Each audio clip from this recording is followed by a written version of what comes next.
Assalamualaikum warahmatullahi wabarakatuh. Kita lanjut ke pembahasan lempeng tektonik bagian kedua.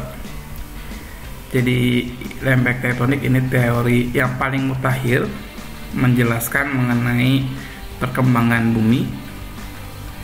Nah, ini tahun 60-an.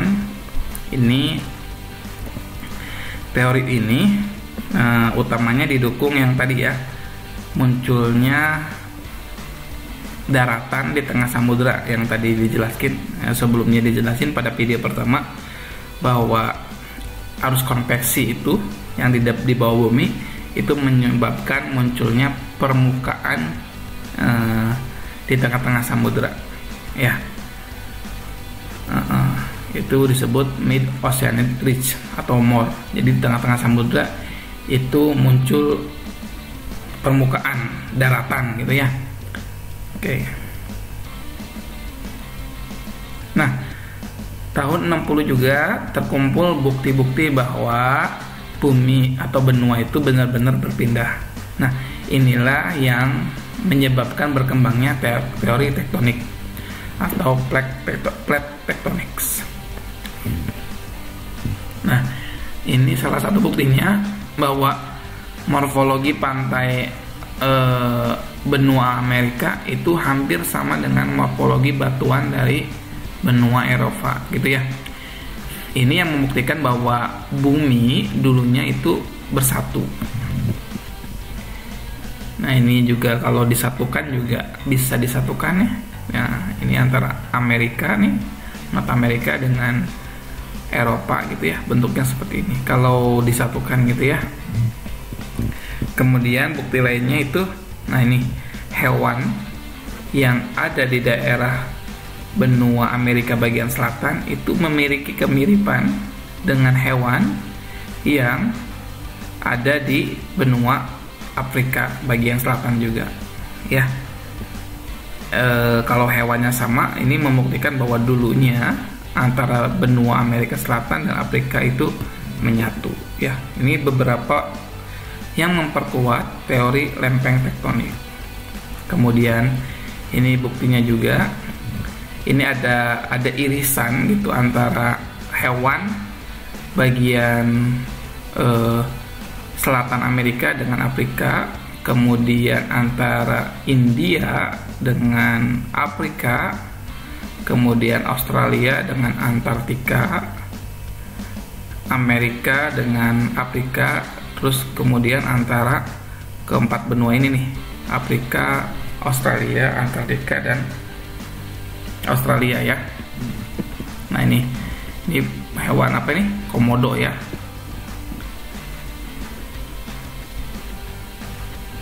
Nah, ini sejarah pergeseran lempeng. Awalnya itu Pangea, satu benua gitu ya. Kemudian berubah menjadi 3 benua besar bergeser tahun 200 juta tahun sebelum Masehi. Kemudian berubah lagi, ini 135 tahun sebelum Masehi. Kemudian bergeser lagi 65 juta tahun sebelum Masehi, dan yang ada sekarang ada benua Amerika, Afrika, Asia, Eropa, dan Australia. Nah, ini lihat videonya lagi ya, kita lihat lagi. Ini pergeseran benuanya seperti ini kalau digambarkan. Nah, coba lihat India, lihat India juga. Nah, ini India ini dekat dengan Afrika dulunya. Nah, Indonesia lebih dekat dengan Asia Timur seperti Jepang, Korea, dan sebagainya. Terus kemudian ini Australia juga dengan Papua itu cukup dekat gitu ya. Oke. Nah, ini teori lempeng tektoniknya, bahwa tektonik itu terbentuk dari dua kerak. Kerak benua, continental crust, ataupun kerak samudra, oceanic crust, dan lapisan batuan teratas bumi atau mantel gitu ya.